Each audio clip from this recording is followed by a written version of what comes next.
autonomie, leur donner des ailes sans les lâcher dans le vide. Ils veulent sortir, décider, choisir, expérimenter. Et toi, tu veux leur faire confiance, mais tu as peur. Peur qu'ils aillent trop vite, trop loin. L'autonomie, c'est cette fine ligne entre le contrôle et le lâcher-prise. Comment les accompagner dans cette grande marche vers leur liberté sans leur couper les ailes, ni les pousser dans le vide? C'est ce qu'on explore dans ce nouvel épisode Parents d'ados, mode d'emploi.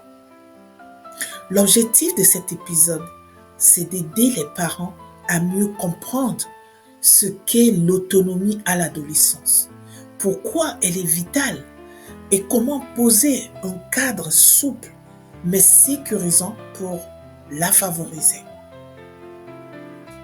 L'autonomie, c'est quoi au juste? L'autonomie, ce n'est pas l'indépendance totale.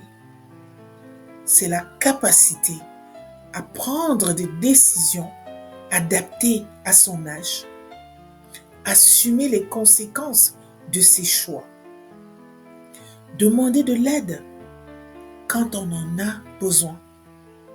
En clair, ce n'est pas faire tout seul, c'est savoir quand on peut faire seul et quand il vaut mieux demander. À retenir, l'autonomie se construit progressivement par expérimentation successive, encouragée par un adulte stable. Ce qui freine l'autonomie. Parfois, nous, les parents, on veut leur bien, mais parfois on freine leur autonomie sans s'en rendre compte. En anticipant trop, tu vas oublier ton devoir, je l'ai mis dans ton sac. En décidant à leur place, tu feras option STV. C'est mieux pour ton avenir. En contrôlant tout, t'as fait tes devoirs, t'as mis ton réveil, t'as pris ton goûter. Ce trop plein d'aide peut envoyer un message inconscient. Tu n'es pas capable. Exemple d'un parent bienveillant, mais envahissant. Je veux juste éviter qu'elle fasse des erreurs. Sauf que c'est justement en faisant des erreurs qu'on apprend. Pourquoi les ados veulent voler de leurs propres ailes?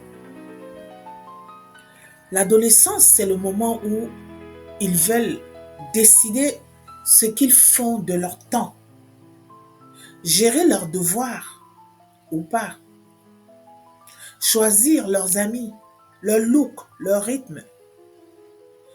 Parfois, prendre des risques, c'est leur manière de dire « je deviens quelqu'un, laisse-moi essayer ». Et ça peut se passer par des expérimentations, sorties, prises d'initiative, discussions de plus en plus argumentées, opposition. Parents en panique. Mais il se plante. Oui, il va se planter, c'est inévitable. Mais ce qu'il a besoin de savoir, c'est que tu seras là pour l'aider à se relever. Comment favoriser l'autonomie sans perdre le cadre? 1. Donne des responsabilités progressives. Petit pas égale grand avancé. Exemple, gérer ses devoirs sans qu'on vérifie. Préparer seul son sac, son goûter. Organiser un petit trajet ou une sortie. Gérer son budget de poche. L'important, adapter à son âge, à sa maturité et au contexte. 2. N'exige pas la perfection. Oui, il oubliera son souhait. Oui, elle rendra un devoir à l'arrache. Mais si tu sautes tout de suite pour réparer, il ou elle n'apprendra jamais. Accepte l'imperfection comme un terrain d'apprentissage. 3. Valorise les efforts, pas juste les résultats. Dire, je vois que tu t'organises mieux cette semaine, vaut plus que bravo, t'as eu 15. L'autonomie se nourrit de confiance plus que de pression. 4. Laisse des zones de liberté réelles. Si tout est négociable, sauf rien, il n'y a pas d'espace d'autonomie. Offrir un vrai choix sur certains sujets, fringues, rythme de travail, loisirs. 5. Instaure un cadre clair et souple. Voici les règles. Voilà ce qui est non négociable. Le reste, on peut en discuter. Un cadre stable, plus ajustable, égale sécurité, plus confiance. Ce qui peut t'aider à lâcher. Pose-toi ces 3 questions. 1. Qu'est-ce que je redoute vraiment? Échec, rejet, mauvaise image de moi. 2. Est-ce que mon contrôle les protège ou me rassure? 3. De quoi ai-je besoin pour leur faire plus confiance? Astuce. Commence par un contrat d'autonomie. Exemple, tu peux rentrer seul du collège à condition que tu m'envoies un message en arrivant. Tu gères ton budget vêtements, mais tu ne redemandes pas d'argent avant le mois prochain. C'est concret, clair, encadré. En conclusion, l'autonomie, ce n'est pas les lâcher dans le vide. C'est les aider à construire leur propre parachute, leur propre carte. Et rester là, pas loin, au cas où le vent tourne. Oui, ils vont tester, se tromper, trébucher. Mais ce sont ces moments-là qui leur donneront des racines et des ailes.